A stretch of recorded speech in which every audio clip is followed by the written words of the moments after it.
Hi, everyone on YouTube. I'm going to bring in the Facebook friends. We dim those lights because I find it to be a little better for Facebook. Sorry, it's a little dark for YouTube, but it's just Facebook gets kind of washed out with a bright light for some reason. Okay. Well, welcome, everyone. Welcome to Cappuccino with Father Capoverdi. I'm glad you could join me, and I'm glad our YouTube friends are able to join us, as well as, of course, Facebook. And we're really happy to have everyone here joining us. And thank God for the gift of this day and the gift of the time that we can share together. Ava, nice to see you. I'll just say hello to everyone. And I have my cappuccino here that's all ready to go. I have a pretty good phone today, I would say. I got to make sure I have my napkin so I can, not make too much of a mess when I'm drinking it. So this is my cappuccino. È buona. I hope you have your coffee today. Hi, Miki. Nice to see you, Rebecca. Glad you could join me today. Ava said, yum, looks good. Ava, come by sometime. When you're in Restall every once in a while, I'll make a cappuccino. Hope you're doing well. Everyone, good to see you. Paul, great to see you. Glad you're with me. Hope everything at PC is going well. You guys, of course, are in my prayers. I mentioned St. Dominic today because I was talking about St. Therese of the Child Jesus and how people have different spiritualities in the church. And so St. Dominic is such an important spirituality that many people are third order Dominicans because they want to have that spirit of St. Dominic. I don't know, Paul, if you're a third order Dominican. Wouldn't be surprised if you were. But I think it's a matter of taste. Some guys, and I know priests, a couple of priest friends of mine I mentioned in my homily today, are third order Dominicans, and they identify with that spirituality. Hi, Peter. Great you're watching. Maria, hi. Maria wrote something to me, morning, Father. Happy little flower day. Absolutely. From Guatemala. God bless you. An international parishioner. God bless you. You speak English very well. You write English very well. Did you learn that in Guatemala, or did you live in America for a while? Isn't that wonderful? God bless you. So glad you're watching from there. As Catholics, right, we're all universal. When I go to a Catholic country, I feel very much at home. I was in Central America in Nicaragua doing a mission trip with kids, and all the beautiful churches and the beautiful Carmelite church. They have a strong devotion to Carmelites. I think in Central America, am I right about that? I'm going to asking Maria from Guadalupe, Guatemala. Is it me, or does it seem like there is a strong devotion to Carmelites in Central America? Teresa of Avila and the Little Flower. It's true. Little that I knew were friends of mine, and my cousin's son, Anthony Simeone, will call you sometime. I am only Angel, my Marco. Pictures of my, okay. All right, so great. I'm glad you guys could join me. And like I said, it's great to have international people joining. I know in Italy, I have friends there in Calabria and other places of Italy that watch. I know Massimo usually joins me, Ernesto. I hope Ernesto is going to be able to be with me today because I usually see him.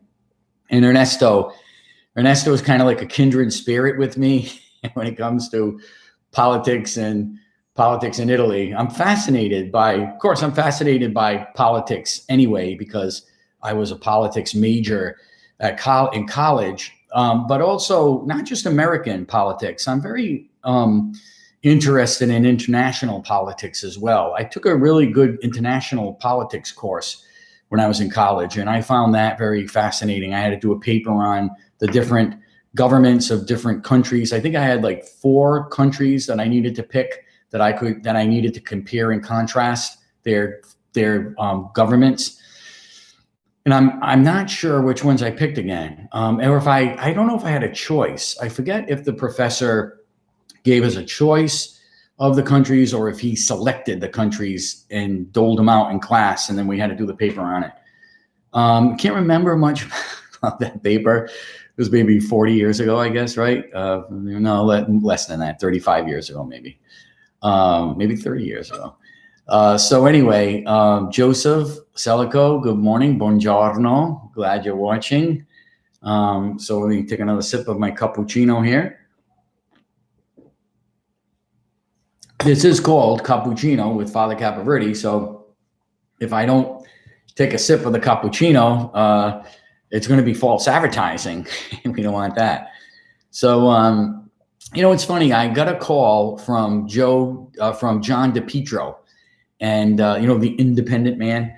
And I don't know, he said he was going to come down at some point and he wanted to do a show with me. And so keep your eye out for that. I like him a lot, and I think we share the same views on things. So I don't know, be aware of that might happen at some point. That John DePietro he called me. I have his cell number. He gave me that. We texted several times. We were supposed to do it last week, and I don't think he was able to make it. Something happened, and I had a limited time that I could do it too last week. So as I said, just be mindful of that. And Thomas, great to see you. Good morning. Happy Feast of St. Therese. Absolutely. Forza Calabria. Sì, lo so, giusto. Forza Calabria. Sì. Thomas is the famous attorney who is the son of Supreme Ricotta cheese. You don't have to be Italian to like it. That was my line on my commercial for his dad when he did the commercial with me. I was 15, so it was probably 1980 or something that I did that commercial for Supreme cheese. And his mom made this incredible spread and they filmed it because they needed to show all the things you could do with Supreme Ricotta cheese. So they had manigot, they had stuffed shells, they had lasagna, they had his mom made all these incredible. The studio is just filled with all these tremendous aromas, and they filmed everything, and then after the commercial, we got to sit down and eat it. It was, what's better than that? I only made $50 for the commercial, but I had a great meal. That's really what I was most concerned about, right? It's like Manjo is like, wow, this is great. His mom made all this great food. And that was my line. You don't have to be Italian to like it. And then I had to look up at this woman who was supposed to be my mother. And I said, what a good mama. Those are my lines. But, like I said, it wasn't advertising something that I didn't eat frequently. We had Supreme cheese on my table all my childhood growing up. My mom and grandmothers would always make stuffed shells and manigot and lasagna, and we would make lasagna. It's kind of interesting the way my family makes lasagna, because everyone makes lasagna differently. And my family, when we would make lasagna, my grandparents and my mother would make a full-blown gravy, just like you would picture a big pot with meatballs and sausage and everything going in it, and it was like a big gravy. So just like you would take it out, all the meatballs, put them on the table, and eat the meatballs and sausage and braciole. It was like a full-blown gravy. That's how you would begin the lasagna. Then they would take all the meatballs out. And they would use ricotta cheese. So we would use Supreme ricotta cheese, and we would smash. My mother and grandmothers would smash all the meatballs mixed in with the ricotta. because this really isn't an Italian way to make it, because Italians wouldn't use meatballs like that in the same way they would. It's different there. It has a different texture, has a different taste. But this is what we would do. We'd mix all the meatballs up with the ricotta, and then boil the pasta lasagna, and then layer it in the pan, like get a big deep dish pan, and put the lasagna out, and then put the mixture of meatballs and ricotta cheese in the middle, like on top of the lasagna, and then put another lasagna pasta on top of that, and gravy, and sprinkled grated cheese. And then the same thing. Then a layer of meatball mixed with ricotta cheese, another thing of pasta on top, and then a little bit more gravy on there. Of course, sauce, or we call it gravy. And then, sprinkling a little bit of, and I forgot, sprinkle a little bit of cheese, of grated cheese and mozzarella. The shredded mozzarella would go on top of the grated cheese. So you really have three cheeses. You have the ricotta, you have the grated cheese, and you have the shredded mozzarella. And that would, of course, make it the stretchiness of the lasagna. And there could be 3 or 4 layers of this, of pasta, meatball mix with the ricotta, another pasta with gravy, shredded mozzarella cheese and grated cheese, and then this would, kind of layer it that way. So, they don't necessarily make that in Italy, from what I've experienced, which was kind of a shock to me when I think of the subtle differences. There aren't many differences, but there are subtle differences between the Italian cuisine and the Italian-American cuisine.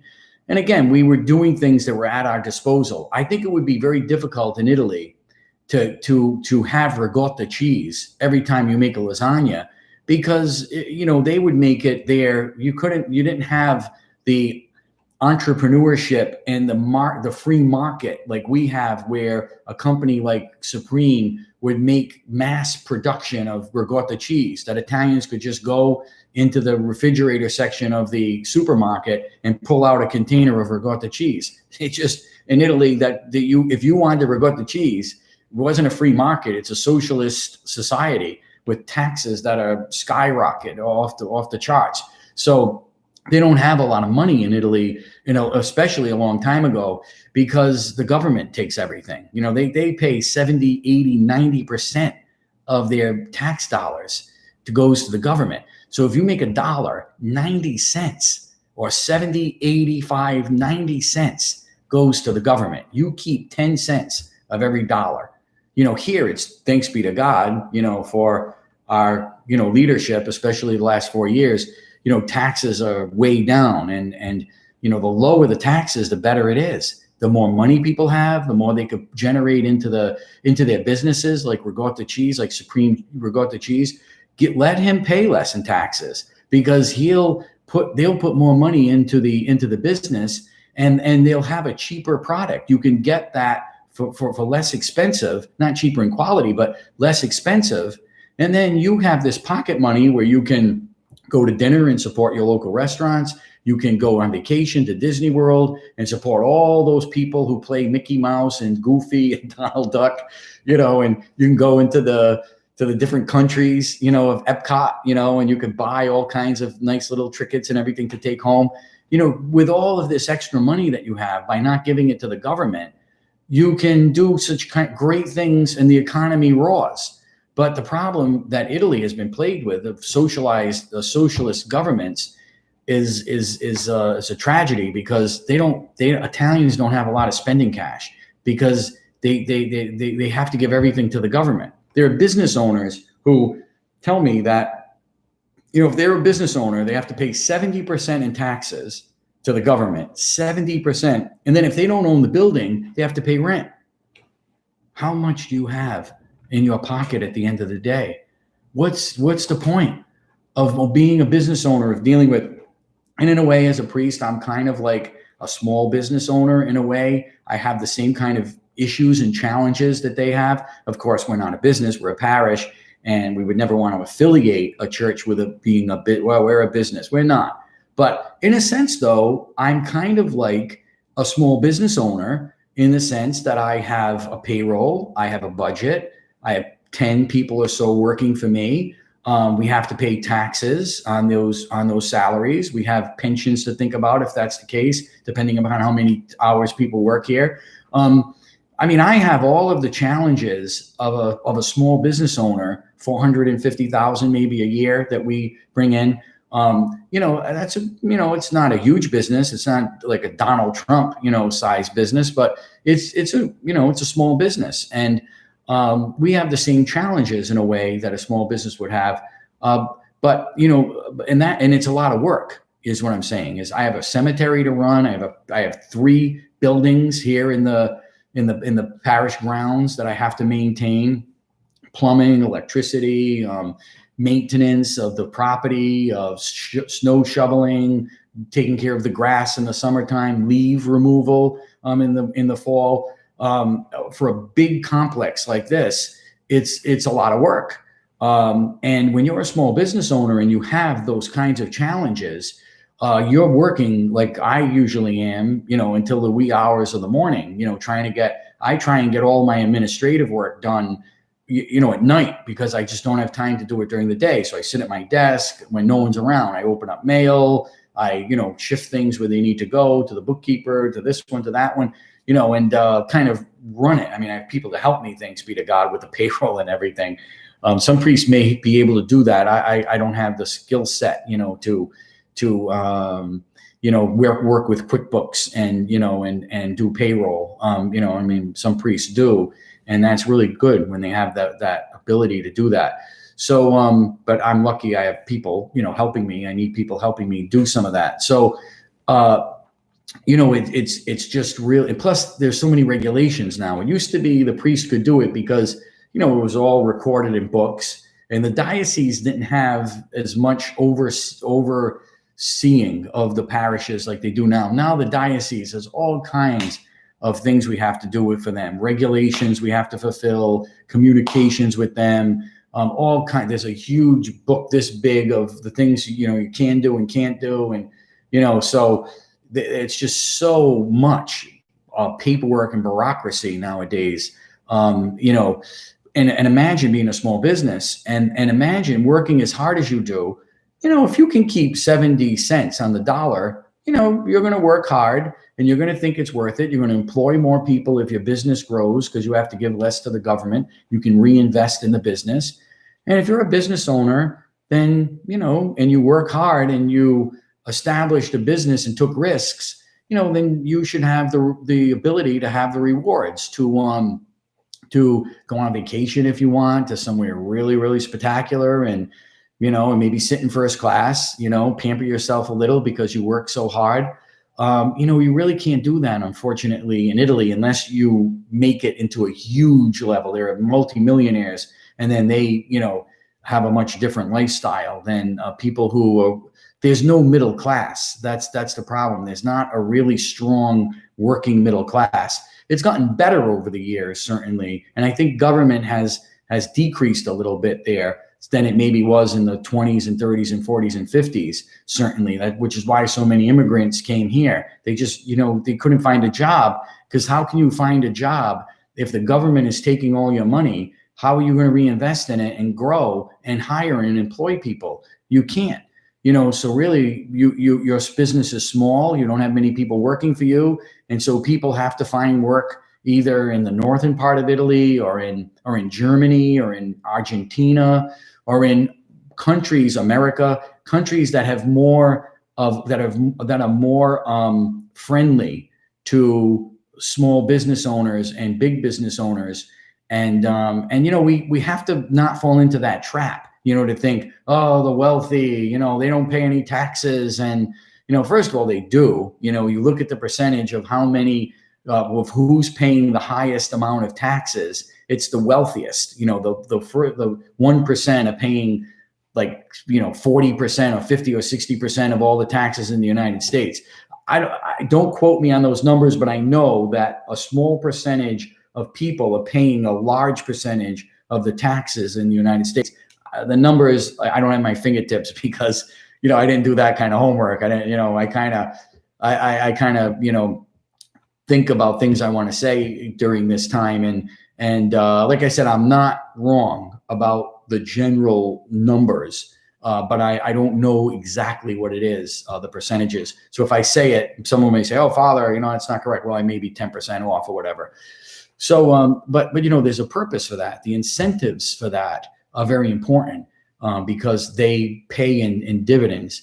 There's one can argue with like the tech people and the hedge fund people, and is it really justifiable making gazillions of money on a computer, moving hedge funds and things? It's financial stuff. I mean, some of that, and especially they're so far left, those people, that they just really oppress, the businesses they own are very hostile to Christians and to conservatives, so that's an issue, that certainly, and I can appreciate that.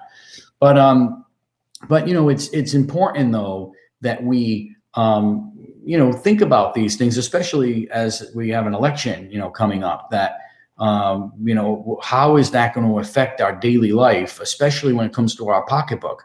Because we really have to provide for our family. And, it's not fair. I think under the Obama administration, someone was telling me who owns a business that there were these people from the government that were coming, and they were saying, you can't make a higher proportion of money than your employees or something like that. I don't know if anything came of it, because there was talk about, regulating that, which I just can't believe that. So your father and mother, let's say, open up a mom and pop shop, literally, and they, work, those people, day and night to keep that business open. It grows, it becomes bigger.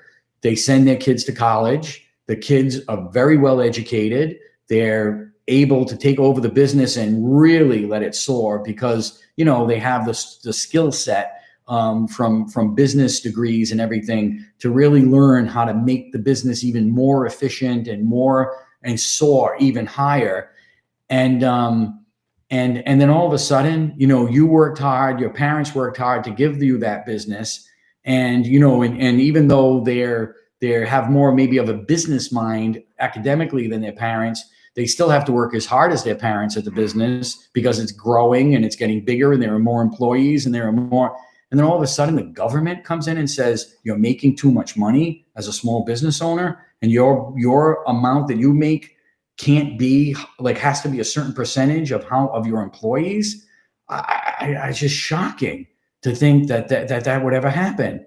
Do we live in America, or do we live in Russia or in a socialist country?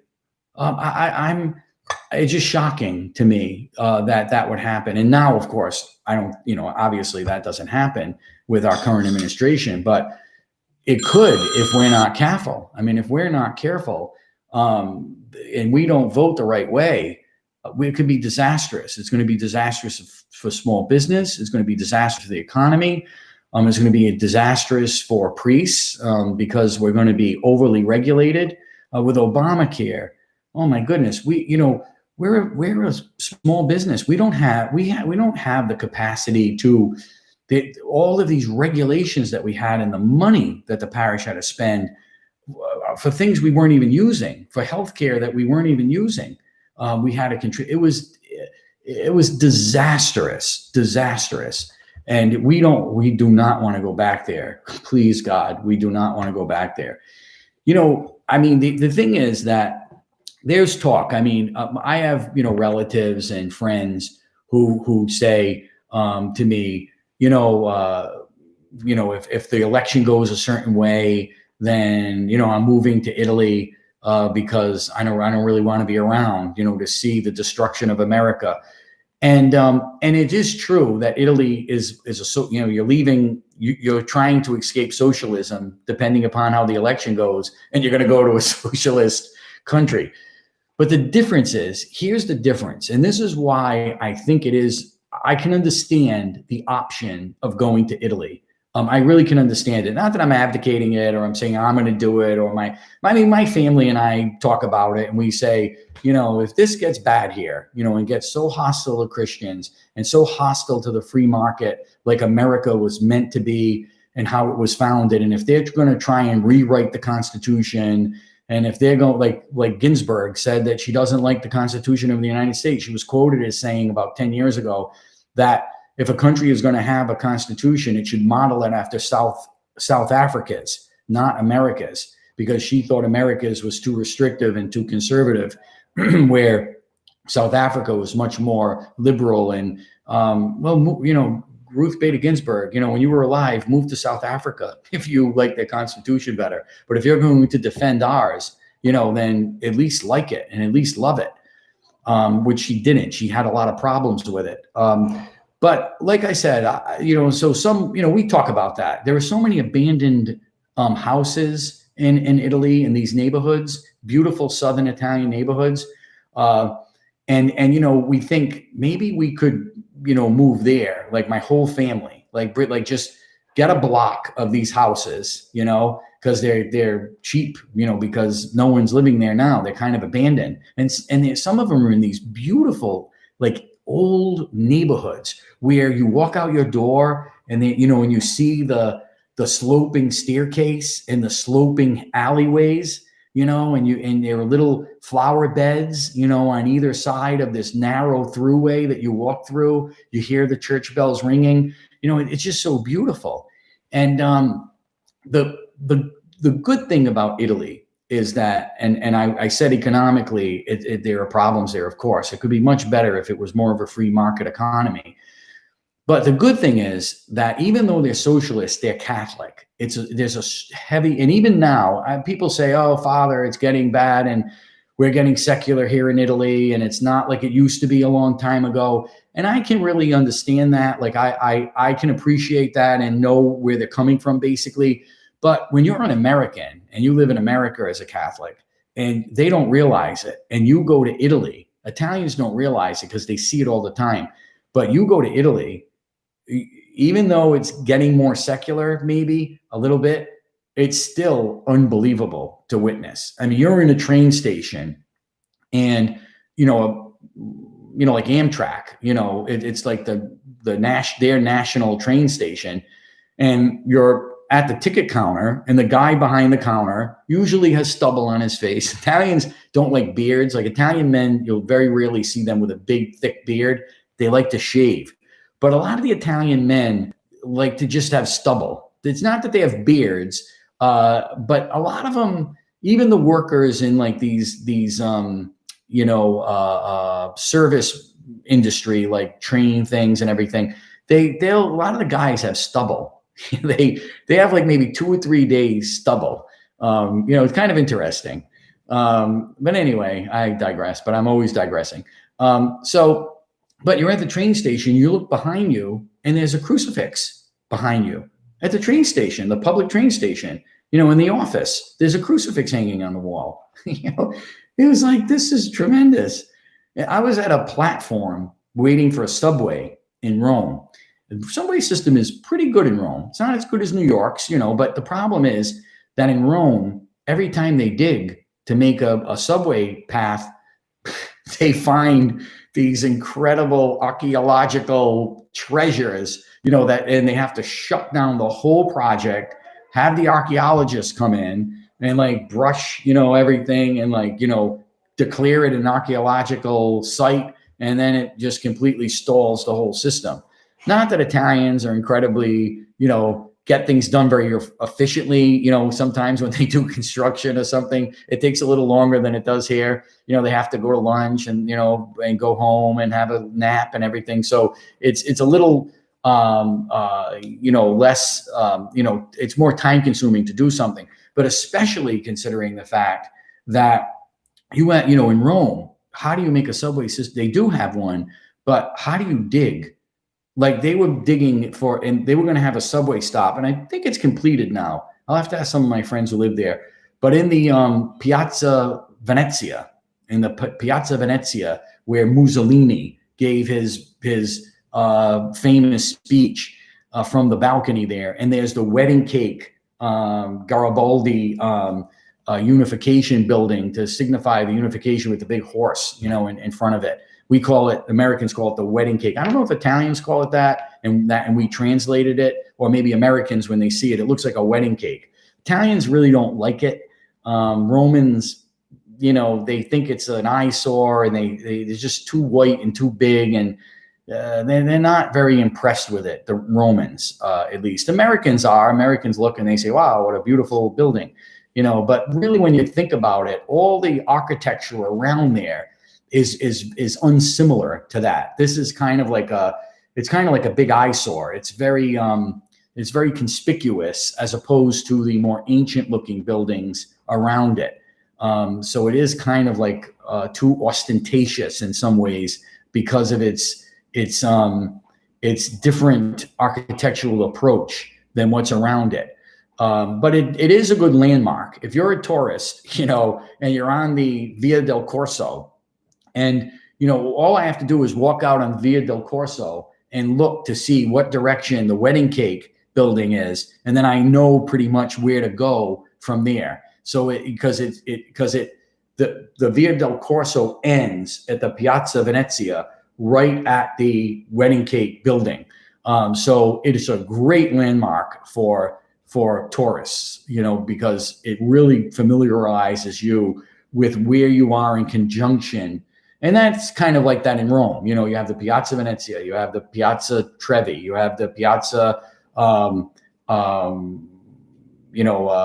Pantheon. So you have all these piazzas, and they kind of help you to kind of figure out where you are in the city, because the buildings are so big and the streets are so narrow. Unlike New York, where it's like a grid, like you just know you're on like Fifth Avenue, 6th, 7th, 8th, and then you're on 52nd Street, 57th Street, 58th Street, 59th Street. It's much more easy, even though the buildings are tall, it's much more easy to get around because it's like a grid. Where Rome, the streets are so narrow and the buildings are high, so you really can't tell where you are until you can get out into a more open area and look and say, "Oh, okay, right now I'm at the Piazza Minerva." Oh, okay, so that means that I'm not too far from Trastevere, or I'm not too far from, if I'm there, I'm not too far from the Pantheon, or even the Trevi Fountain. So it kind of makes it easier to navigate your way around. But like I said, the thing is that, as I was mentioning about moving to Italy, it's a romantic idea, especially if you're Catholic, because like I said, I'm on the subway stop, and I'm on the platform of the subway in Rome, and I'm just kind of waiting for the train to come, and I'm looking around. I turn around, I see a grotto that's built into the wall. Now this is, picture you're on Fifth Avenue, and you're down below 57th Street or 59th Street, like Columbus Circle or something, and you're in the subway stop below that. Like, picture you're there, and picture you turn around and you see carved out into the wall a grotto of the Blessed Mother with fresh flowers in front of her. I looked at that and I was like, my goodness gracious. I feel like I'm home. I'm waiting for a public train stop in a subway, and there's an alcove in the wall with a statue of the Virgin Mary with fresh flowers in front of it. Even if we were to do that in America, it would be vandalized. There's no doubt about it. A statue of the Blessed Mother with fresh flowers wouldn't last. Someone would take them and give them to their relative or something. Fresh flowers would never last in a public place like that, number one, in America. Number two, a statue, it would be stolen, it would be defaced, it would be destroyed. I mean, we couldn't, and not that we would do it, because we don't have an established religion here in the United States. We promote faith, but not one particular denomination over the other, where Italy is, the national religion of Italy is Catholicism. So they have the Pope who lives in their country. So that's the desirable thing. There are pros and cons to moving to Italy. I mentioned some of the cons, but some of the pros are that even though it's socialist and even though you won't have as much money in your pocket, the quality of life you'll have is better. I really think it's better because if you care about the kinds of things that someone more traditional or someone more Catholic would care about. Now, if you care about how much money you have in your pocket and how many vacations you can go on and how much like spendable cash you have, or how much you're going to have in the bank, or how much you want to expand a business, then obviously it's not the place for you. But if you're a Catholic who, doesn't mind a more simplistic lifestyle and doesn't mind having expendable, large amounts of cash, in your pocket or in the bank, I think you'll be very satisfied there because and there are all these towns that have these abandoned, beautiful neighborhoods overlooking scenic, things that are just completely abandoned. Now, you're not going to find shorefront property, that's abandoned, obviously. You're not going to find abandoned property on the Amalfi Coast, for example, or along the Cilento coast for that matter, or the Calabrese coast, or the Cinque Terre, or in Genoa, on the coast of Genoa. But you will find in some of these small towns that aren't too far from there, an hour's drive, from the coast of there, you will find these towns that have very inexpensive property to buy. And if you want a lifestyle where you want to wake up in the morning and you want to go to the bar, they call it the bar, or it's really a cafe. We would call it a cafe. But if you want to go to the bar and you want to have a cappuccino in the morning with your friends, have stubble on your face, as a guy, and in Italy, if it's 70 degrees, oh my goodness, it's so cold for them. They'll wrap a big scarf around their neck, and they'll have a heavy sweater on, and they'll, put it, they hate air conditioning. So if you want to move to Italy and you need air conditioning, probably not the place you want to go. And in the wintertime, it's kind of cold there too, because in the South, at least, they don't have the heating system we have because they don't need a heating system like we have. They feel it's a waste of money to spend money on this big boiler in this tank, that they have hot water, of course, but that's about it. The winters are so short in the South, and they're not cold. It doesn't get cold like it does here. So they rough it, in the wintertime. They'll just go to bed dressed with more heavy clothes on. They'll have a fireplace in their kitchen, and they'll do most of their living in the wintertime in the kitchen. They'll turn the heat on maybe, they have individual units maybe, and like coming out of the walls, and they may put it on right before they go to bed, just so it's, it's a little warmer when they have to, undress and get into bed. But then it'll go off typically in the middle of the night, and you wake up kind of cold, so, it's not like America where most people who live in America, where we constantly are regulating our temperature. In the summertime, it's 70 degrees in our house. In the wintertime, it's 70 degrees in our house. It's always 70 degrees in our car and in our house. But Italians don't like air conditioning. They think that it's bad for you. They think that ingesting air conditioning is bad. So, and they don't like drafts either, so they don't really like the windows open, and they don't really like, so it's a little bit of an adjustment for us when we go there. But like I said, you wake up in the morning, you go to the cafe, and you have a cappuccino or a little, cafe latte, and you talk to your friends, and you talk politics, and you talk religion. You complain about your priest, which everyone seems to do that about me. And then, and you just kind of like, it's jocular, it's kind of fun. It's, and then, you go to work, and then you take a little coffee break, and at noon, everybody goes home. All the shops are closed. Everything closes down. Nothing is open. Very few things, I should say, are open. And everybody goes home, and they have their big meal in the middle of the day. At least in the South, it's like this. They have their big meal in the middle of the day. And so if you're a tourist, you really have to know that you're not going to get much accomplished between noon and like 4 o'clock. You have to do what they do. You can't, expect, to go to a museum or to go sightseeing and have things open, because at that time of day, it's just not going to be open. Plus two, you have to eat lunch between 12 and like 2:30, because if you wait until after 2:30, none of the restaurants will be open, because they go home and they eat and take a nap. So nothing is open for restaurants after 2:30 or 3. They won't serve you. And part of the reason why to that is not only because of their lifestyle and what they want to, like how they want to live their lifestyle, but it's also because Italian restaurants, unlike our Italian restaurants here, for the most part, Italian restaurants there, they buy their food from the farms that day. So they figure out what their menu is going to be. And then they go to the farms in the morning and they get all their vegetables and their fruits and their fish and their meat and everything they need, their cheeses, and then they have it on their menu. What they don't sell in the afternoon, they'll open up again at like 7 o'clock p.m. until about 9 or 10 o'clock. Italians eat dinner very late.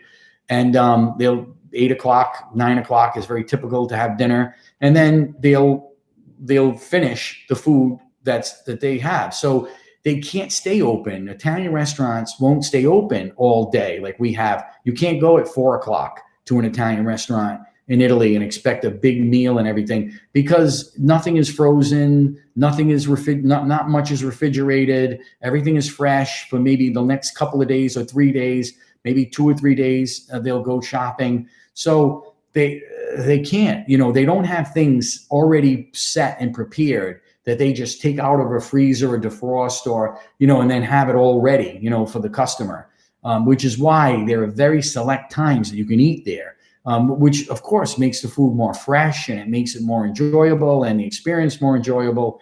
But you have to be careful because tourists will, kind of like at 3:30 say, okay, we're hungry. Well, at that point you have to go to a little storefront pizzeria or something that only sells like calzone or pizza or panino. You can only have a panino at that time that they may grill for you. And they're usually like, you don't want to eat there. They're in those glass containers, and they're wrapped up. The panini, are wrapped up, and it's not as fresh, but they're not bad. You get a good prosciutto and mozzarella, sandwich, panino. That's, it's tasty, but I mean, when you're in Italy, you don't want to have a panino, every day. You want to sit down and have courses. That's the beautiful thing about Italy, is that you have it in courses. So, I mean, your lifestyle is better in some ways because I think in a lot of ways, because your body is more accustomed to eating in the afternoon where you burn off all those calories. You take a nap in the middle of the day, which is refreshing. It's you can, just lay down and nap. And then, you wake up kind of refreshed. Then you go back to the bar around 4:30, 5 o'clock. And bar, I don't mean, what we consider a bar, but they call it BAR, which is a cafe. So you go to the cafe with your friends. Again, you meet up with them. You have an espresso. You don't carry around in Italy a big container like this, walk around all day, sipping from it. And, it's 8 o'clock at night, it's still sitting there, on your kitchen table, and you bought it in the morning, and you've been sipping from it all day. This doesn't exist. Non esiste in Italia, where you have this, walking down the street, sipping, from this huge coffee container that you're going to put at your desk, and then you're going to bring it home, and then 9 o'clock, you're still sipping on it. This doesn't exist in Italy. When you go to the bar, the cafe with your friends, and you have coffee, it's a cup that's, this big. I'll show you.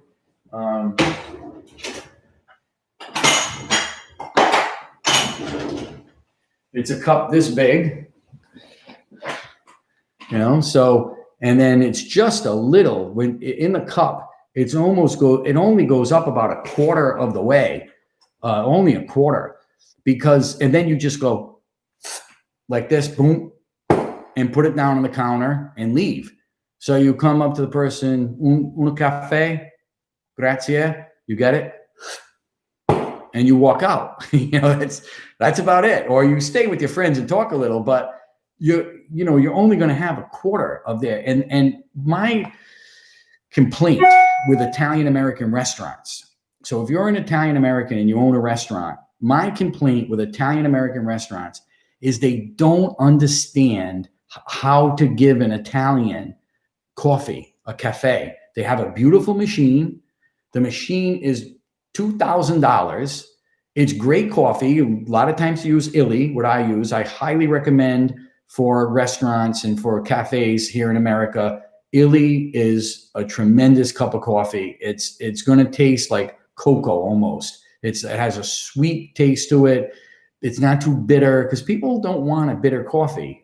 They want something. That's why the Italians, you see, I don't know, when you go to Italy, you have the sugar.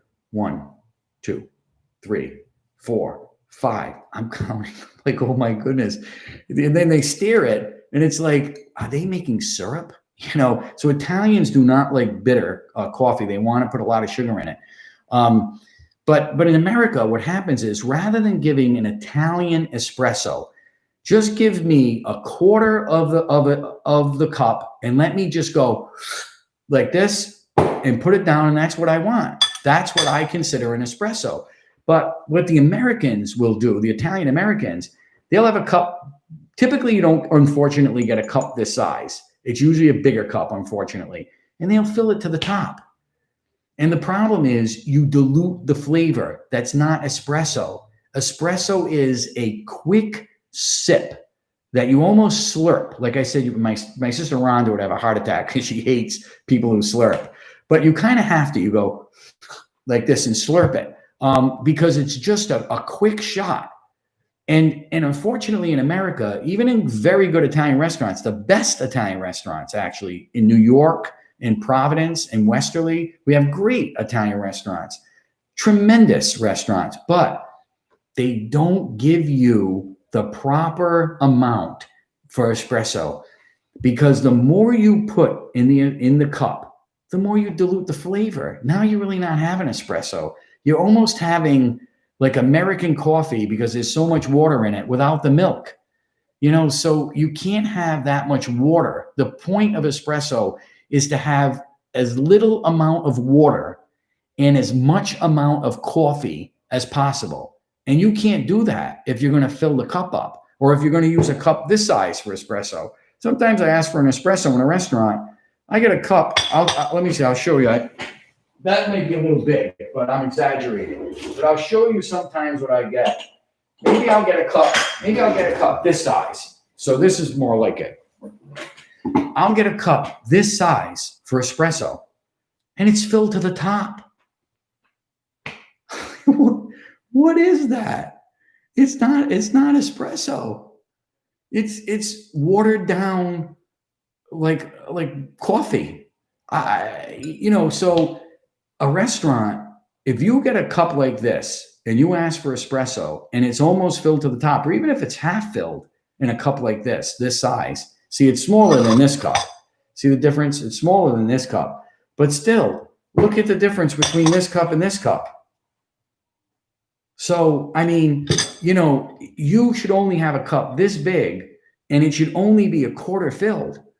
So, that's what they'll do. They'll just sip it, and talk to their friends maybe a little bit and leave.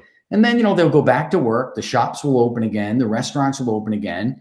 And then, it's a late night. You end your night, especially if you're a restaurant owner, you end it late, but you took a nap. And then, usually Italians, because they're very social in the summertime, they love, which is unfortunate now. I'm sure they're upset about this. We all are upset about the coronavirus, but especially the Italians because they're so social. Because in the summertime at night, everybody is outside. Everybody in the neighborhood is walking. They're taking their passeggiata, their walk. The girls are walking with each other arm in arm. The boys walk with each other arm in arm. That's something that's pretty shocking when you go to Italy and you see like guys walk arm in arm and it's like, uh-oh, what are these two guys, And then you see two more and you're like, wow, what's going on in this town? Then all of a sudden, you see so many guys doing it that you're like, wait a minute, this must be the custom. And it is. The custom is that a guy grabs the other guy's arm and they walk down the street together. It's just it's just a show of affection, of friendship. Just Americans kind of freak out about that, but American guys, but that's the way they do it in Italy. So, it's a very affectionate place, and it's a very beautiful place. And at nighttime they have the gelato, which Italians invented. Actually, Italians invented ice cream.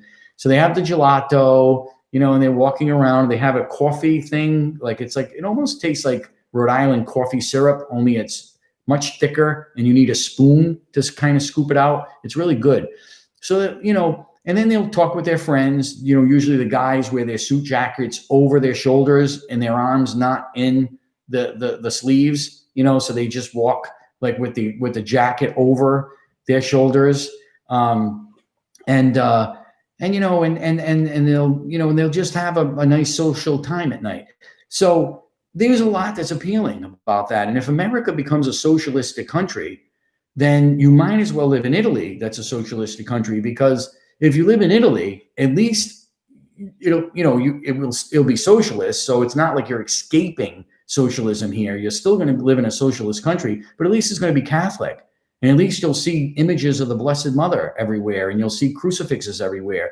And in the middle of my brother-in-law's town, listen to this, my brother-in-law comes from a little town that's right on the Cilento coast, literally it was built on the coast. So the beach is like literally steps away, from the town. It's kind of like a Positano, although it's unknown to many Americans. But it has a lot of similarities to Positano. So anyway, I go there because my brother-in-law is from there, and he still has family and relatives there.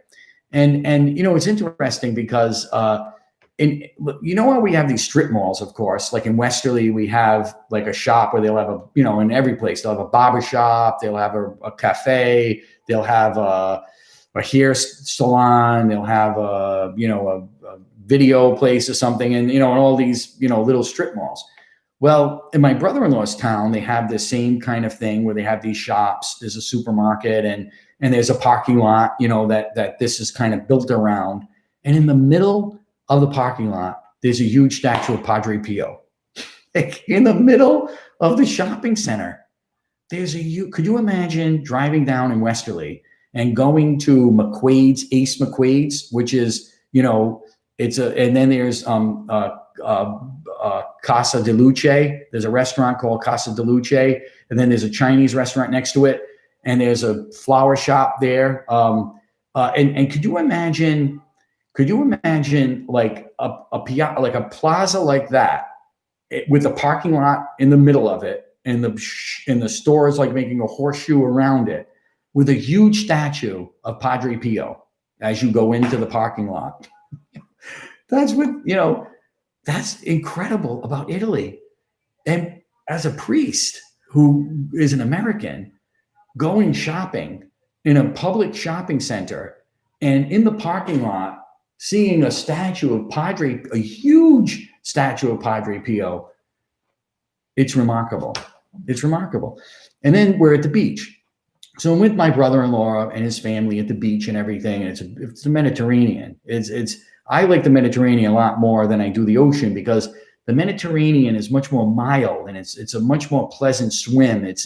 You don't feel like when you get out of the ocean, you feel sticky, it's such a rough feeling. I love the ocean too. And of course, we're fortunate to live so close where I live in Rhode Island near the ocean. So I'm not complaining, believe me. I'd love to have a house right on the ocean. So I'm not complaining. But in Italy, though, it's a much more mild experience. It's a much more softer experience to go. And then you don't have to worry about sharks, the squali, as they call them in Italian, squali. So they don't have squali. They don't have sharks. So I don't know. I don't know. You go in the water here and you're like, you're always a little afraid, let's face it. But in Italy, they're in the Mediterranean, there's no sharks, so you can swim as far out as you want, and you never really have to worry about a huge fish being underneath you that might want to take a piece of you, literally. But in Italy, it's not like that. Plus, because of the Mediterranean, their clams, vongole, are so much sweeter than ours. You know, in America, which I love clams and I love oysters and I love all shellfish, but in America, at least in the East Coast, the clams have a bit of a rough ocean taste to them in a sense. Like they're a little saltier, they're a little, and in Italy they're sweet. So if you make pasta vongole in Italy, where you have these little clams that are from the Mediterranean, and they're sweet. They have a very sweet taste to them. So it makes the sauce that you're making. We call it sauce because it's not with meat. So it's not a gravy that you make with meat, but it's a vongole sauce. And when the Italians there make their vongole sauce, it just tastes so different. And I remember being there. My brother-in-law's sister made vongole that night. We knew we were having vongole. And I was like, oh, good. I love clams. I'm from Rhode Island. My mother would always make spaghetti and clam sauce, we called it. So I was excited about that because I'm sure it was going to taste good. And I'm eating this and I'm saying, what is this? This taste is like so different than we have in Rhode Island. What did she do? What kind of ingredients did she use? How can I get this in America to imitate this kind of flavor? My mouth is watering. But you can't, because you've got to get these vongole from the Mediterranean, and they're smaller and they only come from there. So we're fortunate we have lobster, and that's something that we have that they don't. And their lobster doesn't taste anything like ours. It's not as good as ours. When Italians come here and we give them lobster, they go wild, and so we do have lobster, and that is in Italy, you can't find anything like that there, and not as inexpensive as you can in the East Coast. So that's something we have over them. But other than that, that's about the only thing when it comes to seafood, at least for my flavor, because I like a sweeter, more delicate taste than something a little more oceany or rougher, saltier of a taste. But maybe some people would rather have the rougher, oceany taste, but I think the vongole tastes better when it's sweeter. So like I said, So anyway, we're at the beach, and this beautiful little beach now where my brother-in-law comes from, along the Cilento coast.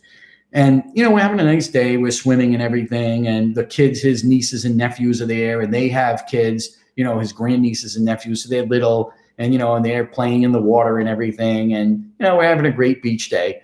And then I noticed we get out of the beach, we're packing up like we do in America, getting our blankets and our towels and our chairs. And, we have all these things you're carrying to the car. And you know what the Italians do? There's always a statue of the Blessed Mother on the boardwalk of every single town that's along the beach. They all have their own statue of the Blessed Virgin Mary on the beach. And it's like their protection, like they're asking the Blessed Mother to pray for them and protect their town from the ravishes of what can happen, being so close to the ocean, and especially invaders, which they had to worry about many years ago. They don't have to worry about that now, but, many, many years ago, they had to worry about Muslim pirate ships that would come along the coast in Italy and invade the towns. So it was a big problem back then. So they needed the Blessed Virgin Mary to protect them in her prayers. So almost every town has a statue of the Blessed Virgin Mary on their boardwalk.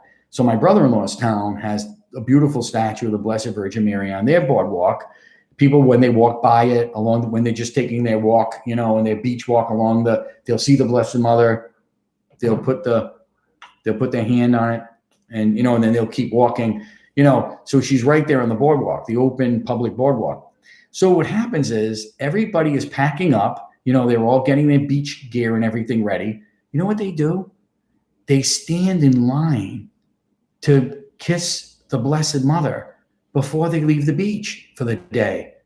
And they bring their whole family. So families, you're looking at this, and families are waiting in line so that they can take their turn, because they're ready to leave the beach, to kiss the Blessed Virgin Mary before they go home, and thank her for the beach day, to keeping their kids safe, that the kids, nothing bad, God forbid, happened to them, in the water, and they go and they kiss the Blessed Virgin Mary. And then the dads, it's so awesome to see the dads, lifting their kid up and, putting their kid, in front of the Blessed Mother, kiss our Blessed Mother, kiss la Madonna, and then, the kid, kisses, and then, he puts him down, he gets the next kid, picks him up, puts him to the statue. So that kid could kiss the Blessed Mother.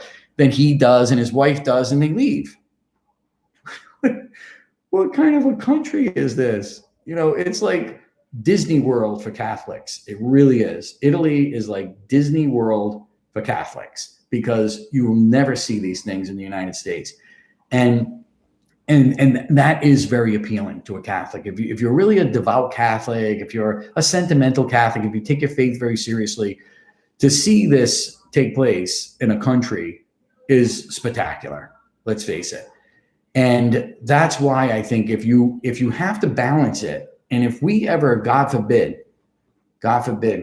if we ever one day become a socialist country, which we're very close to it, let's face it, 10 years from now, maybe if we're lucky, maybe if we can get this election the right way, it'll be 4 more years before we become socialist, or maybe 8 more years we might have. But at some point, these people are going to win. At some point, they're going to win. They're going to stack the court, the Supreme Court. They're going to open the borders where anybody can come in, where we have no more borders anymore, and it's no longer America. They're going to change the Constitution to make it more so everything's going to be socialized. You're going to pay 70, 80, 90% in taxes, and they're going to ruin the United States. I hate to say it, but at some point, and I hope I don't see it in my lifetime, but it's very probable that it will happen in my lifetime, that this will happen. I mean, there's only so much you can do to stop Alexandria Ocasio-Cortez. There's only so much you can do. At some point, she is going to get into power, and her people are going to get into power. They're going to stop businesses from coming into towns. They're going to do away with oil. And I don't know how they're going to do away with fossil fuel and be able to survive, but they're going to try. And it's going to be like Venezuela. At some point, we're going to become a socialist country. Like I said, I don't think it's going to happen. I hope it's not going to happen in my time, but I think there's a 10% chance that it won't happen in my lifetime. I think there's a 90% chance it will. So that's why I'm saying, if you're going to live in a socialist country, you might as well live in a socialist country that at least is Catholic and that has the Catholic spirit about it, that you may be poor and you may not be as rich as you may want to be, but at least you'll have a garden and you'll have a beach that you go to with the statue of the Blessed Virgin Mary on the boardwalk. In between Sicily and Italy, you know how in New York Harbor, in Hudson River, we have a big statue of a lady, right? Who's the lady that we have? We have the Statue of Liberty, the Lady Liberty. That's our statue that we have in our bay. When you go between Italy and Sicily, there's a huge statue on a pedestal, huge statue in the bay, higher actually than the Statue of Liberty. But it's not of Lady Liberty. You know who it is? The Blessed Virgin Mary. That's the statue that they have in their bay in between Italy and Sicily, a huge statue of the Blessed Mother. That's their woman statue that they have in their bay. Unlike us, she's Liberty holding a torch. This is the Blessed Mother that they have in their bay.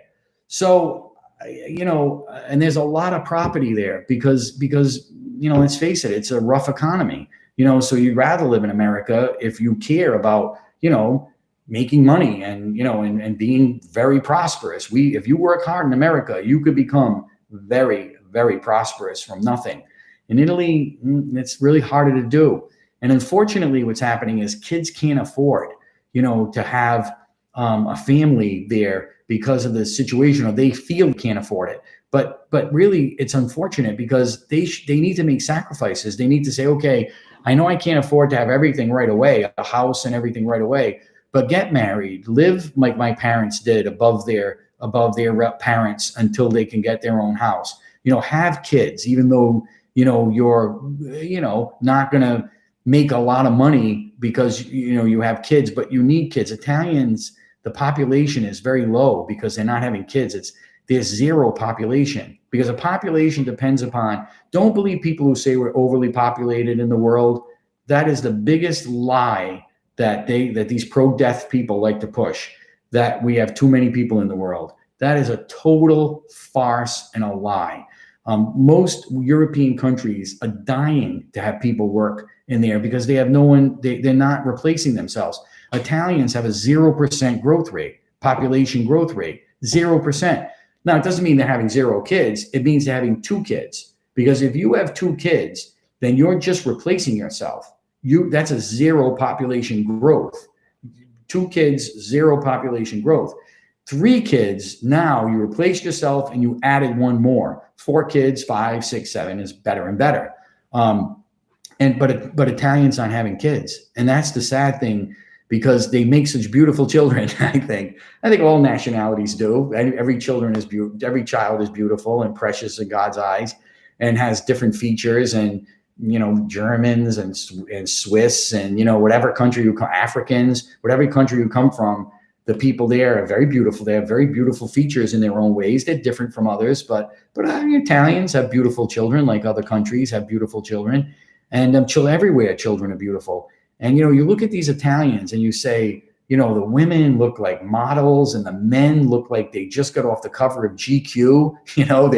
They're so handsome. The Italian men, that they're walking down the street, you're like, wow, these guys are handsome and these women are beautiful. They should be making beautiful children. They have the potential to make beautiful, like other countries. You go to another country, wow, the people are so tall and blonde and blue-eyed, very gorgeous. They have all societies have the potential of making beautiful children, and they don't. They have a 0% growth rate in these countries. So as a result, major areas of Italy are abandoned. The property is just abandoned. So it may come to the point someday, whether you're Italian or not, I think it's a good idea, because it's a Catholic country. If you're a Catholic and take yourself, it's almost like, like those Jewish colonies, like you form a Jewish, what do they call them? I forget the name of them off the top of my head. There's a particular name of Jews that live in Israel that have this kind of colony. Maybe someone can write it down. It's been a while since I've looked at my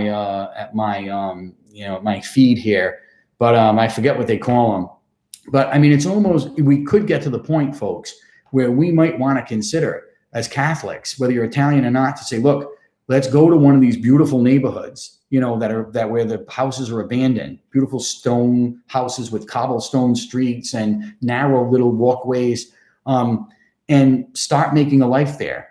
Because even though we're not going to make as much money, but at least we'll still be in a socialist country, certainly, but at least we'll be in a Catholic socialistic country, and not a country, because when socialism comes here, if Alexandria Ocasio-Cortez and these other socialists like Bernie Sanders, if they bring socialism here, it's not going to be like Italy. It's not going to be like, oh, Catholics are great, and it's going to be hostile to Catholicism. We know that. They're going to do everything they can to squeeze religion out of the public square.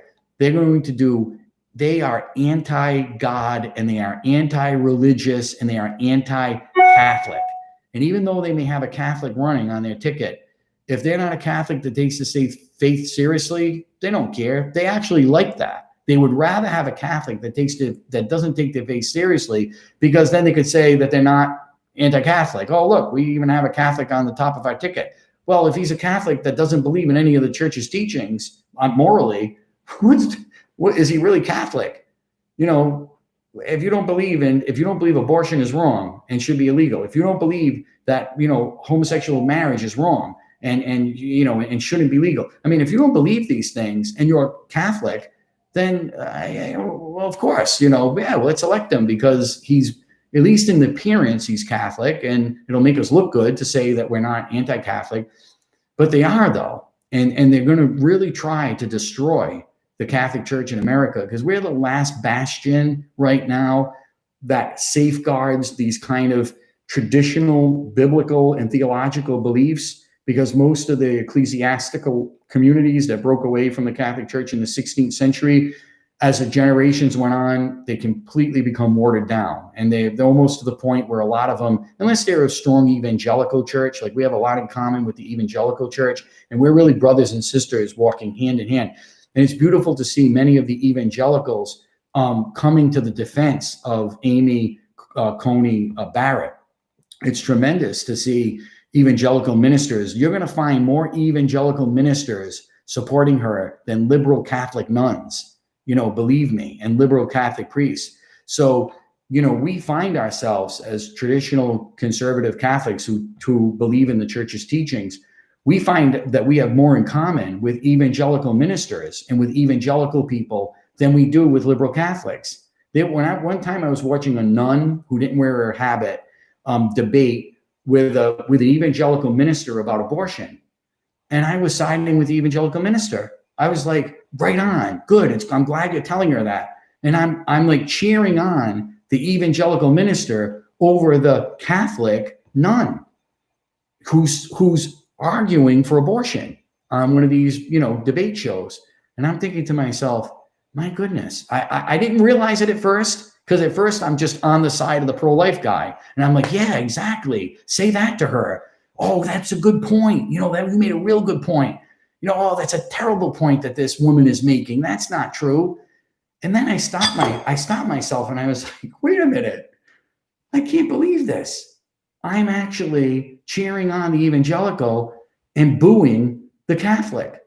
What's wrong with this picture? So I don't mean to say things disparagingly about many of the great Protestant sects who are really, taking the bull by the horns and walking on the front lines with traditional Catholics in the same direction. So we're really, walking in the same direction.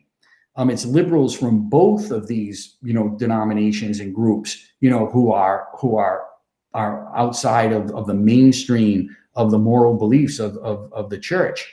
So, and I think a lot of these evangelicals, they'll come home. I really do. I think a lot of these conservative evangelicals, if they could only listen to the Catholic faith be explained to them and be open to like reading some things that could really help them, like a Scott Hahn kind of guy who wrote the book Rome Sweet Home.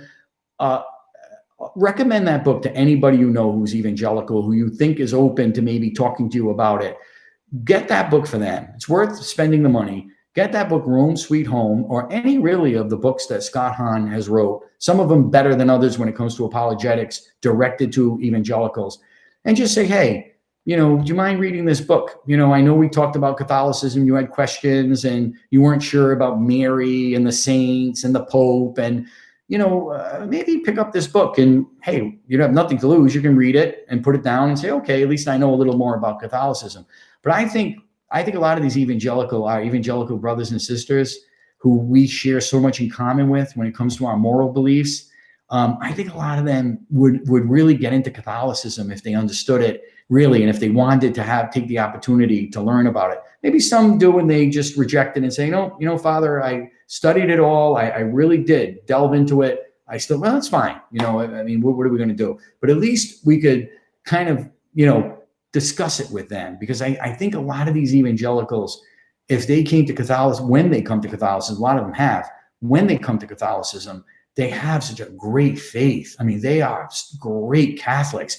They combine all the enthusiasm they have for the scriptures and the particular, texts of the scriptures, and they combine it, with the traditions of the church and the church fathers, Augustine and Aquinas and Bonaventure and Saint Therese of the Child Jesus, who's a doctor of the church.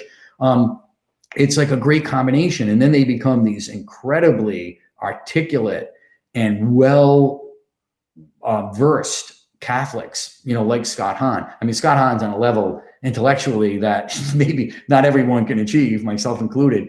But I mean, we can get to the point where we can be as best we can. That's what God expects from us. He gives us talents, and some have 10, some have 5, some have 2, but we just need to use them to the best of our ability. Even though we have 5 talents, we're not going to maybe be a scholar at Harvard University and teach law to law students at Harvard, but we can do our best intellectually of what was given to us and what we're able to accomplish, and use those skills to the best of our ability. And then we're able to achieve great things if we could do that.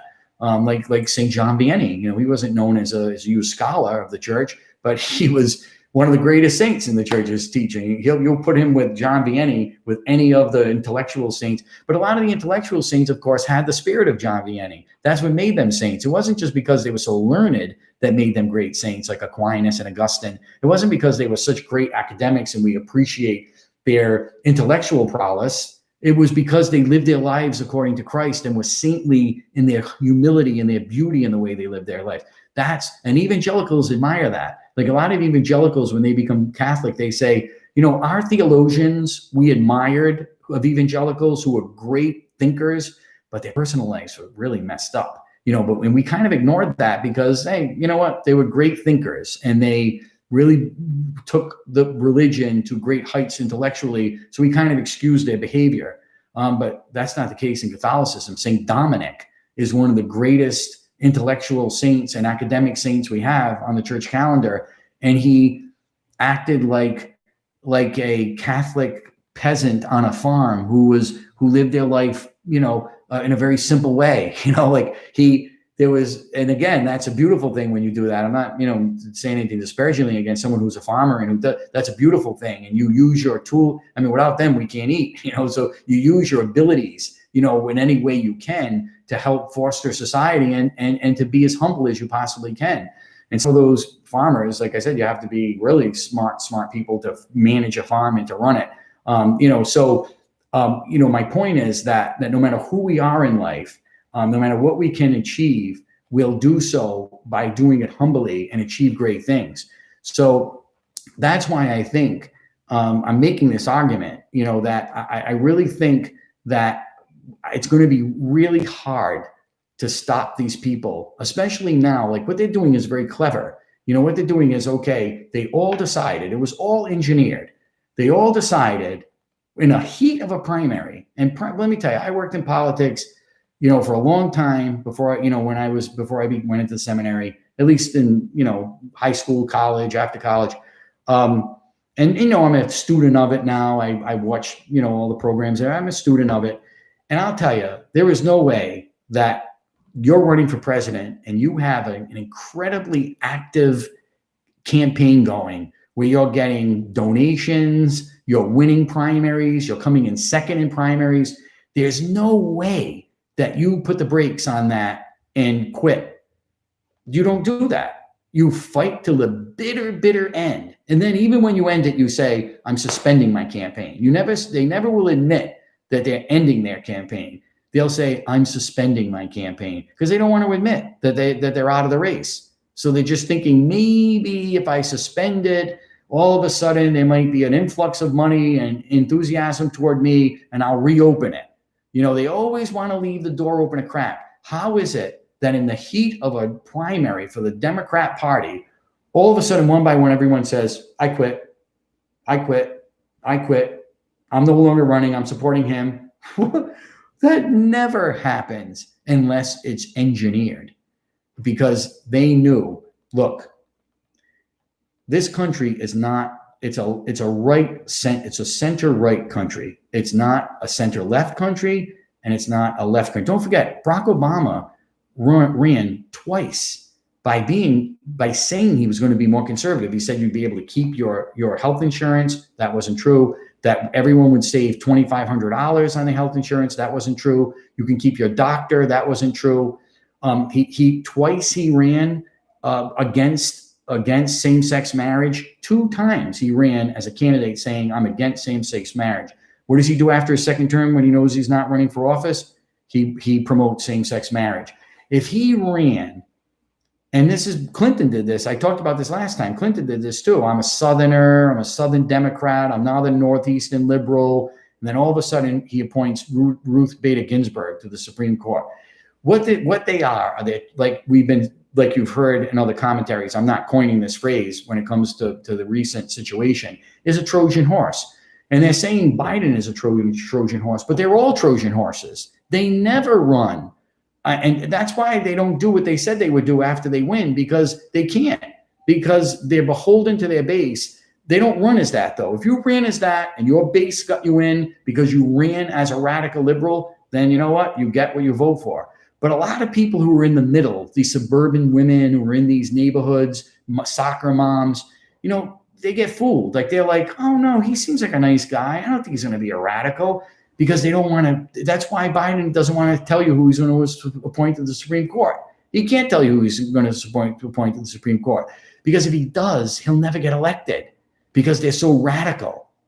That's why he can't tell you who's going to pack the court. I'm not going to answer that question, because I don't. Why aren't you going to answer the question? It's a simple question. Do you believe in packing the court or not? But he doesn't want to answer it, because he doesn't want to lose the soccer moms, and he'll trick them. They're tricks. They trick people. This is what the Democrat Party has been doing from time immemorial. They trick people into thinking they're one thing. Jimmy Carter smiling. Hi, I'm Jimmy Carter.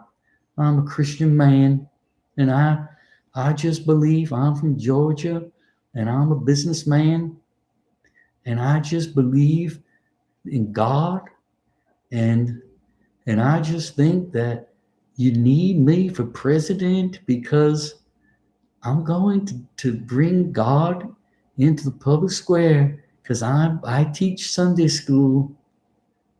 And what does he do? He promotes abortion. He promotes killing babies in the womb. He promotes putting justices on the Supreme Court that are going to kill babies in the womb, that are going to kill babies after the 9th month. He supports candidates that are going to kill babies after they're born. How can you say you're a Christian and smile like that and say you teach Sunday school when you're an abortion, when you want to kill babies in the womb? This is what they do. It's all show and smoke and mirrors. And like the guy behind the curtain, don't pay attention to the man. That's what Biden is doing right now. The curtain, every time you turn the curtain on him, he pulls levers and says, his people pull the levers and say, don't pay attention to that man behind the curtain, because they don't want you to know who that man behind the curtain is, because it is going to be a rush of the radical left that will be, mark my words. You may think, no, Father, this time it's different. I don't think he's that type of a guy. This time it's different. He's not going to be like Alexandria Ocasio-Cortez, or like, the woman who's I forget her name, Omar, is that her name, in Minnesota. They're not going to be in control of the party. Believe me. Harris, Kamala Harris isn't going to be in control. He's the Democratic Party saying, please don't believe that, because we've heard it time and time again. And it's Clinton, Carter, as soon as they get power, Obama, as soon as they get power, they run to the far, far, far, far left. And it was, Obama couldn't do as much because there weren't as many radicals in his party at the time. He was a radical, but there weren't as many radicals in his party like that were coming out like they are now. Now it's going to be a socialist free-for-all. And so we have to make the decision. If we're going to live in a horrific Guatemalan socialistic country, nothing against the people of Guatemala, they're great people. We even have one listening now. But if we're going to live in a country, because the people are always great in these places, it's the government that's terrible. If we're going to live in a socialistic government that's anti-Catholic, anti-Christian, then why not move to a place where we'll be welcomed, where they'll certainly welcome the economy boosting. There are houses that are in abundance there, and we'll be living in a Catholic country where church bells are ringing every hour of the day. Every corner of the street there's a church, and then the food is tremendous. You're moving to a place where you have pasta, you have pasta, cheese, and ice cream and pizza. How are you going to beat that? How are you going to beat pasta, pizza, ice cream, and these tremendous cheeses that they have, and the best bread that they have in the world? We have good Italian bread here, but there, something with the water or the climate, I don't know, it just tastes so much better. So I don't know. These are all things that we're going to ponder, that we're going to think about. It's almost like being exiles. You have to kind of think sometimes, well, maybe, you hate to abandon something, but if something has left you, then you might have to be in exile and just, find relief in another place that's going to be maybe as socialistic, but not as a hostile to religion and to Catholicism, that's something that we have to think about and pray about. I mean, I think it's an option that needs to be put on the table, but, we can't, think the worst yet. I mean, I'm very confident, actually, very, very confident that things are going to go well. But like I'm saying, in the future, who knows? I don't know what's going to happen. Very rare that you get a candidate like we have now that's willing to fight tooth and nail every day against these people, because he has a whole multimedia against them. Every single one of them are against him. You turn it on, it's ridiculous. They're commercials for the Democrat Party. That's all these media is. They're not objective. They're not journalists who are looking at both sides. They don't even have people on their networks like who are the other side. Like we have Donna Brazile and Fox, and they have Juan Williams, and I can't stand listening to them and their ideas, but they're on there. There's the other opinion.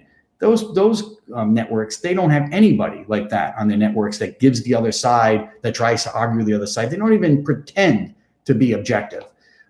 So it's a lot to run against the whole media, the whole educational college campuses, professors, brainwashing children in these colleges, to run against all of that and constantly win. That's really hard. And once they get in now, it's going to be bad. It's going to be bad. I just want to prepare you. It's going to be really bad. They're going to be so hostile to religion, to priests. It's going to be really bad. And there's a beautiful country across the Atlantic, that has great vongole. I don't know. You got to weigh these things, Give me the vongole and the mozzarella di bufala. Oh, do I love the mozzarella di bufala. You got to go to Naples area, where my brother-in-law lives, along the Cilento coast, and have the mozzarella di bufala. It is an unbelievable experience of culinary delight. We don't have anything like it here. We have mozzarella, and we have the mozzarella balls, that you can cut into, and they're okay. They're fine for what we have here, but you haven't tasted anything like this mozzarella di bufala like you can get it in Italy. And they can't even export it because it just doesn't work. It's just so creamy and milky that 3 or 4 days or 5 days travel or whatever, it just doesn't work. It's just hard to recreate here, and then you can't really ship it. The only thing you can do is go to Italy and get it, and it's the best. So if you're going to live in a socialist country, which America may become, at least we'll have fresh mozzarella di bufala. That's how I feel. So anyway, listen, we had a lot we talked about. It's my day off, so maybe I'm talking a little longer than I usually do, because I'm going to kind of hopefully have a little bit of. I'm going to get to my office. I'm going to try and do desk work, open up mail, and kind of organize things today. I'm going to go to the cemetery. We have a big cemetery project, as you know. I talked about that before. I'm going to go to the cemetery and see how that's doing. It's in the last leg of being finished. A big columbarium park. It's going to look gorgeous. And it's going to be tremendous for the cemetery. It's going to give our cemetery another 500 years of life, to have the amount of room we have in there to expand for columbariums.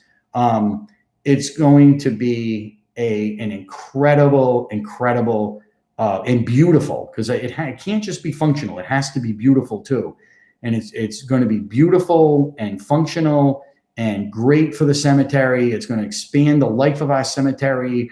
It was expensive to make, but it's going to pay off for the next 400 years. But now is the nitty gritty time, where the cement's poured, the foundation is in, and now we're doing all the finesse work of putting the bricks in, and putting stucco along the walls. And it's now comes the time when I really have to be down there and keep a close eye on it, to make sure the details, the fencing that's going to go in, that everything's going to be, just so. We have to have things just so. So I have to oversee this and supervise it. So I get down there a couple of times a day, just to see how the progress is going. And I have averted a couple of problems, I have to say, by being down there. We have good men down there, tremendous, but you got to be down there to say, hey, wait a minute, the blueprints say this, and we have to, do it this way. because it's a give and take. Some things, we look at it and we say, okay, I think you're right. Or sometimes they'll say, okay, Father, we'll do it this way. So I certainly listen to the professionals, but it's fun to do all this, but it's a lot of work and it's a lot of stress. Now's the better time for me. But when this project was first started and when it was in the middle of the process, the agita, I'll tell you, and the stress was unbelievable. But now it's getting to the point where it's almost done, and we're we're going to have a beautiful ceremony to open it. We have a beautiful area there where we're honoring the veterans. So we're going to have a beautiful monument there with all of the logos of the armed forces and 3 flags: the American flag, the Vatican flag, and the Rhode Island flag are going to be flying there, and right near the monument. And we're going to have a beautiful ceremony. Monsignor Montecalvo, who works with me in the parish, who's retired. He's a retired Air Force colonel. He's going to be saying the prayers and leading us in the ceremony to commemorate the Veterans Monument and to pray for all the veterans that are in our cemetery. So that's all coming up, and it's going to be fun, and it's going to be great, when this is all done. But let me tell you something. I'm going to look back at it and say, I'm glad I did it, but it's a good thing I didn't know what went into it before I started, because I don't know if I would have had the guts to do it. I really don't know if I would have had the guts to pull something like this off. I'm telling you. I mean, it's going to be we have granite. It's going to be a granite walkway that's going to be all along. It's a huge project too. We're going to have a 2-foot granite walkway along this area, and you can engrave memorial engravements in the granite walkway with your relatives' names, so financially it's going to be an incredible asset to the cemetery, because there's so many things that people can donate and people can do, people buying the columbariums themselves, the niches for the columbariums. It's going to be a tremendous, which we need. Let's face it, we need the cemetery to be financially secure for the future. Because once the graves are already used, what are we going to do? Then we have to, that's why we have a perpetual fund. So this is really going to enhance our perpetual care fund for the cemetery. And it's going to be, like I said, a couple of 100 years from now, it's going to be important that we did all this. But let me tell you something. Like I said, it's a good thing that I didn't know what went into this before I started. Like I said, as much as it's going to be helpful to the cemetery, I don't know if I would have had the guts to do it. I have to admit it. But I guess God gave me the strength, and we plowed through it. The diocese has been a big help because we have, obviously, diocesan cemeteries, and there's a guy who runs it, Anthony, who's tremendous, and he has been a godsend as a consultant for this project, and helped me immensely putting it, helping me with getting it together. And the person who is running it for me is tremendous. He needs all the credit, really. I kind of am, say yes to things and decided to do it. But the guy who's running it for me and managing it for me, Kasim, he's the one who deserves all the credit, because let me tell you, you're saying I think his was double what I feel. But he was so cool and calm about it. He's like, okay, this is what needs to be done, and it's going to come home, and it's going to be a great, like I said, thing. But the people involved, the 4 or 5 of us involved, really.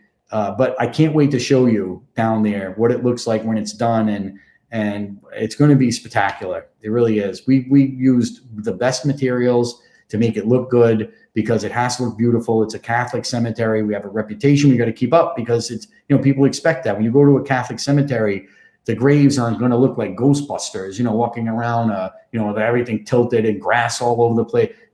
We have to have things beautiful, pristine, so that's what this is going to be, a pristine, very beautiful columbarium park.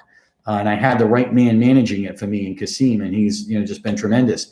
But that's who's been able to that's why there's success to this, because of the people that we have in charge of running it. And, I have to say, my leadership putting it together, like I said, I don't know if I thank you, God, because, it was, like I said, lot of stress.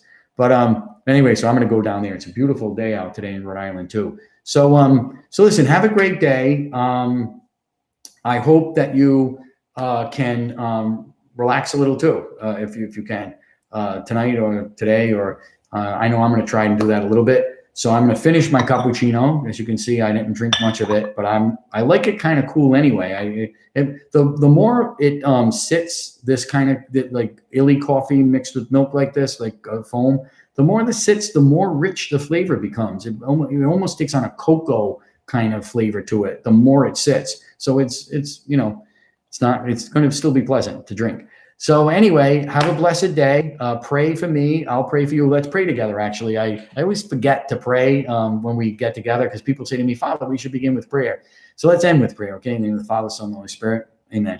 We give you thanks, Almighty God, for these and for all the benefits that we have received through Christ our Lord. Amen. May the souls of the faithful departed, through the mercy of God, rest in peace. Amen. May Almighty God bless you, the Father, the Son, and the Holy Spirit. Amen. Thank you, everyone, for watching. I'm just going to flip through when we get off the streaming. I'm going to look and see who Ron Bankford, my priest friend. Hi, glad you're watching. Fran, hi. I like to say hello to everyone, but I was such a caccarone today that I didn't get a chance to say hello to everyone. Karen, hi.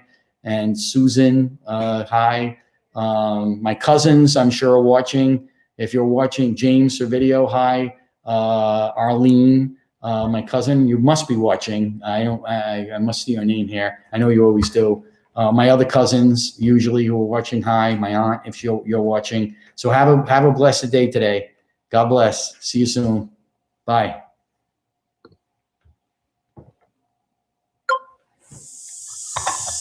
Hey. Well, welcome, everyone.